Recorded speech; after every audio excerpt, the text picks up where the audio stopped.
time we talk about good memories and we talk about why we appreciate people and why we love people is at their funeral. At every funeral I've ever been to, and I'm a pastor's daughter, I've been to plenty, there's always that moment where people are allowed to share an experience, a memory, a story, a song, something on their heart. And I don't think that it should only be done when the person is already moved on. We're remembering it for ourselves, but we never told them how much that memory or that moment meant to us. So after our sermon today, I would appreciate if we could go around and tell our pastor and her husband why we love them. A poem, a song, a memory. They deserve that. So to start, today's message is going to be about balance. It's a word that I've been struggling with a lot. Something that I can't seem to find no matter how hard I strive for it. I need to work to pay my bills, to buy food, maybe to have a little bit of something extra that I could go out and do. I need to connect with my family more. I need to make sure that I'm being a good friend. I need to make sure that I'm at church to show up for my faith, my God. I need to be a good aunt, a good friend, daughter, sister, fiance. The word good soon turns to great because that doesn't sound like good would be trying hard enough. But then again, great also sounds like I might be trying too hard and I don't want to get on anyone else's nerves. So great turns to amazing, but I can't just be amazing because I need to be the best that there is. But the best is never achievable. I feel like this pressure started to creep up in me that I can't live for this goal that I'm setting for myself. I just can't stop it because I need to know what I'm doing and I'm falling and I'm slipping. But stop. A hard pause. These are the ramblings of a mind in need of help, of care. I'm sure even if the same words or similar thoughts might have played through your own heads, overwhelming thoughts that crash like waves throughout your mind, causing you to slowly drown in them until they fully take you over. It's easy to succumb to your own mind. It can be both our greatest weapon, but also the greatest tool our enemy uses to bring us down. Kristen Neff, PhD, once said, "The greatest angst of modern life is this: no matter how hard we try, no matter how successful we are, no matter how good a parent, worker, or spouse we are, it's never enough. There's someone out there always richer, thinner, smarter, more powerful than we are. Someone who makes us feel like a failure in comparison." The thought of knowing that no matter what we do may never be good enough is enough to bring even the strongest of minds into a panic. This is where that word balance comes back into play. I believe that when we start getting into these moments of panic, stress, hopelessness, is when we need to find that balance. In order to have balance, we need to do something that is once widely frowned upon and only just recently become popular and talked about in a positive light. That's self-care. Ding, ding, ding. Self-care gets a very negative outlook for the same reason we get overwhelmed. How can I possibly be good enough for everyone else if I'm only thinking of myself? In order to accomplish my goal for myself of being perfect, I can't stop and think for a moment of my own personal wants. How is that being a good parent, a good significant other, a good worker, or even a good Christian? It's wrong to glorify oneself over God or his creation. I've met some Christians who also think that it's wrong to have a pastor's appreciation service because it's glorifying the man and not what God is doing through the man. When services like these are actually meant serve our pastor and to let them know that we're behind them and that we appreciate them being used as a vessel for God, for their teachings, their counseling. It's not glorifying the person over God. It's just saying, hey, we know, we see, and we appreciate.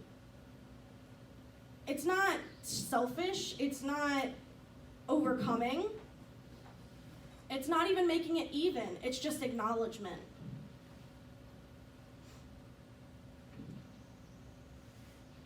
Self-care and self-appreciation doesn't always have to be negative, so long as that there is a balance. There's a difference between self-care and selfishness. There is a difference between self-care and selfishness. Right here, we're going to see that word again. In self-care, there is a balance. You aren't only thinking of yourself, your needs, your wants. You're simply taking a moment, maybe to reflect, to breathe, to pray. It could be 10 minutes, an hour. The important thing is that you're taking a moment to take care of your body, your temple. The Bible actually references self-care a lot when I was studying for my message today. I found over 100 references for self-care in the Bible, but I'm just going to use a couple of my favorites. In 1 Corinthians 3:16 through 17, it says, "Do you not know that you are God's temple, and that God's Spirit dwells within you? If anyone destroys God's temple, God will destroy him, for God's temple is holy, and you are that temple."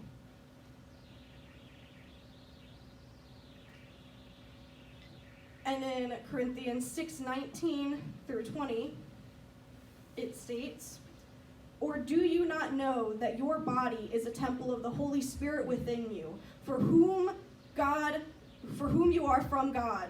You are not your own. You were bought with a price, so glorify God in your body." And just let that sink in for a minute.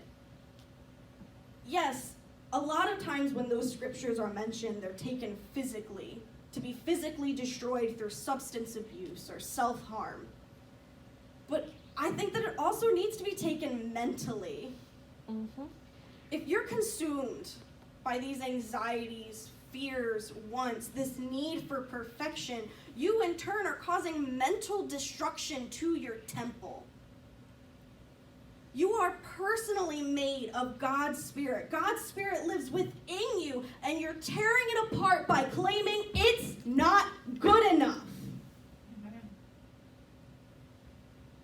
These thoughts, this stress, this pain, it's ripping you apart from the inside out. In order to protect your temple, we need to protect ourselves. This is not a selfish request, but something required of us by God. We need to take care of ourselves. How can we do that when we are so consumed with being the best version of ourselves? We lose the sight of the fact that in Romans chapter 3, verses 23 through 24, it says, "For all have sinned and fall short by the glory of God, and all are justified freely by his grace through the redemption that came by Jesus." We all fall short. There is no perfect. There's no perfect version for you on this earth. You can try, and bettering yourself is okay, but perfect is not going to happen. You need to allow yourself that. It's not achievable.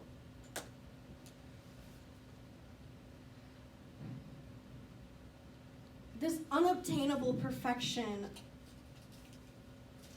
you're not leaving yourself room to have your own hobbies, to curl up in front of the TV and read a book, to pray, to relax, to spend time with your family, to just settle, to just be. God wouldn't give us our own personal interests and personalities if he didn't want us to use them.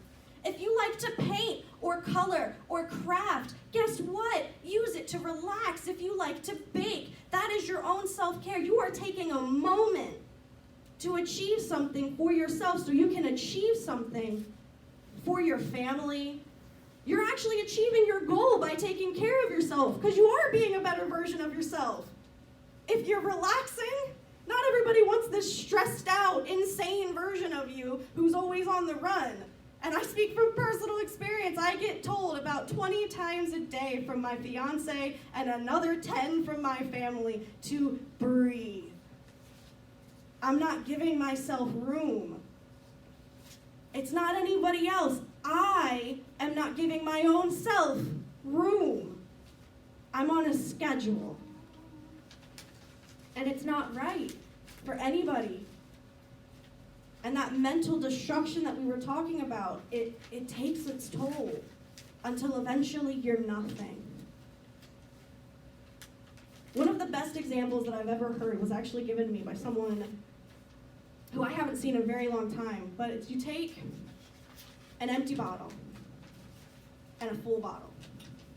And if I were to pour that full bottle, a little bit into that empty bottle, now it's a little bit fuller, looks better. And you have a good amount, you're okay. That person comes back, they need a little bit more, so you pour a little bit more of that water in. You pour a little bit more, and you pour a little bit more, and you pour a little bit more until guess what? Now you're the empty bottle. You need to take time to fill yourself back up. In Psychology Today, Diane Barth writes, many researchers have found that self-compassion can reduce psychological symptoms and make it easier to deal with stressful situations. And that's a powerful statement. The fact that just taking 10 minutes to an hour, not even a day, maybe just a week for ourselves to take care of our own bodies and our own minds and our own souls, we'd be able to deal with everything that's stressing us out. But rather than take that minutes, we just handle the stress until it crumbles us.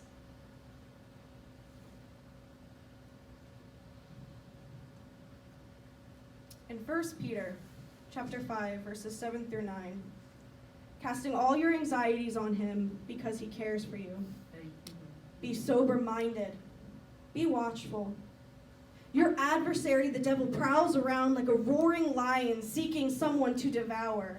Resist him, firm in your faith, knowing that the same kinds of suffering are being experienced by your brotherhood throughout the world. How can you have a sober mind if you're already defeating yourself before the enemy even gets to you? If you're already saying, I lost, I give up, what I'm doing isn't good enough, then you're going into that situation in defeat. You're not even giving yourself a chance to prevail. You're setting yourself up for that failure. We cannot be of sober mind if we're tearing our own selves down. It's time we build ourselves up. We build our friends up. We build our family up. We take a couple moments to hold your baby, to kiss your loved one, to go out with a friend, or to sit in a room by yourself. My dad always said everyone has their prayer closets. Even if you just have to shut that door for a little bit. Sometimes isolation is just as much self-care as going out to eat with a friend. Everyone is different, and everyone needs something for themselves. I think that's important to remember every Pastor's Appreciation Sunday. Our pastor is constantly all pastors are pouring themselves out into us. We are that empty bottle. And then they tip, and they tip, and they tip. And without these services of a break to get fed, to take care of themselves, they also are becoming an empty bottle. And then we're a congregation of only takers. And that's not what God calls us to be.